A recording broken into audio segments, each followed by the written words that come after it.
Cricket ও রাজনীতির বাইরে সাকিব আল হাসানের আরেকটা পরিচয় হলো ব্যবসায়ী। ধীরে ধীরে এই অলরাউন্ডার গড়ে তুলেছেন নিজের বিশাল এক ব্যবসায়িক সাম্রাজ্য।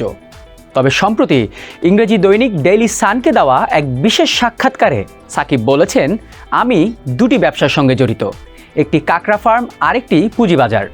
শুধু তাই নয়, এই দুই ব্যবসাকে কেন্দ্র করে সৃষ্ট কেলেঙ্কারি নিয়েও মুখ খুলেছেন সাবেক এই টাইগার অধিনায়ক।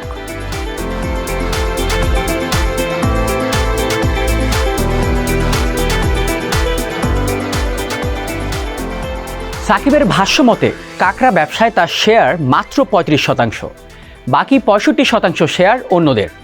২০১৯ সাল পর্যন্ত বেশ ভালোই যাচ্ছিল তার এই ব্যবসা, কিন্তু করোনাকালে ব্যবসায় ধস নামে এবং কিছু পণ্য ক্ষতিগ্রস্ত হয়ে বিশাল ক্ষতি হয়।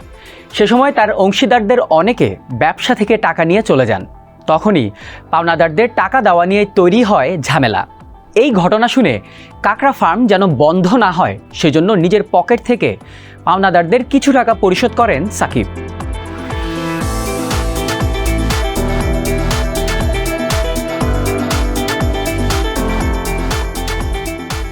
তবে এখনও কাঁকড়া ব্যবসায়ীদের ঋণ পরিশোধ করতে না পারা নিয়ে সাকিব বলেন, মানুষ কোটি কোটি টাকার ঋণ খেলাপি হচ্ছে, আর এটি মাত্র ৪.৫ কোটি টাকার ঋণ।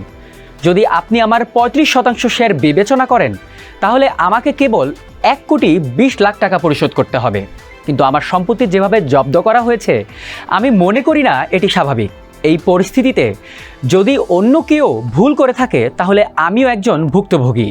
সাকিব মনে করেন, কাঁকড়ার বাজারের ভালো সম্ভাবনা রয়েছে এবং চাইলেই এখান থেকে বৈদেশিক রাজস্ব আয় করা সম্ভব। তাই তো সরকারের কাছ থেকে ঋণ নিয়ে আবারও এই ব্যবসা চালু করতে চান সাকিব আল হাসান।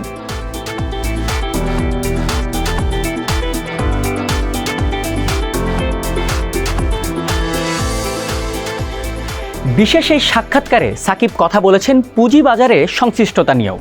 তার ভাষ্যমতে শেয়ার বাজার থেকে কোনো লাভই করেননি তিনি, এমনকি তিনি জড়িত ছিলেন না কোনো প্রক্রিয়াতেও।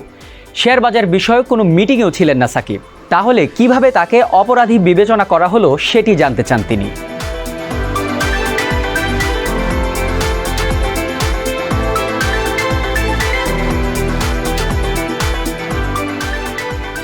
শেয়ার বাজার কারসাজি নিয়ে সাকিব বলেন, যদি কেউ আমাকে দেখাতে পারেন যে শেয়ার বাজারে একটি ট্রেডও আমি নিজে নিজে করেছি, তাহলে আমি তাকে আমার যা কিছু আছে তা দিয়ে দিব।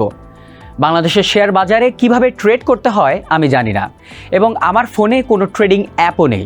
তবে হ্যাঁ, আমার পক্ষে বিনিয়োগ করার জন্য আমি কাউকে টাকা দিয়েছিলাম, কিন্তু পুরো বিনিয়োগই লোকসানে পরিণত হয়েছিল। যদি কেউ দেখাতে পারেন যে আমি শেয়ার বাজার থেকে ১ টাকাও পেয়েছি, তাহলে আমি আনন্দের সাথে তাদের আমার যা কিছু আছে তা দিয়ে দেব।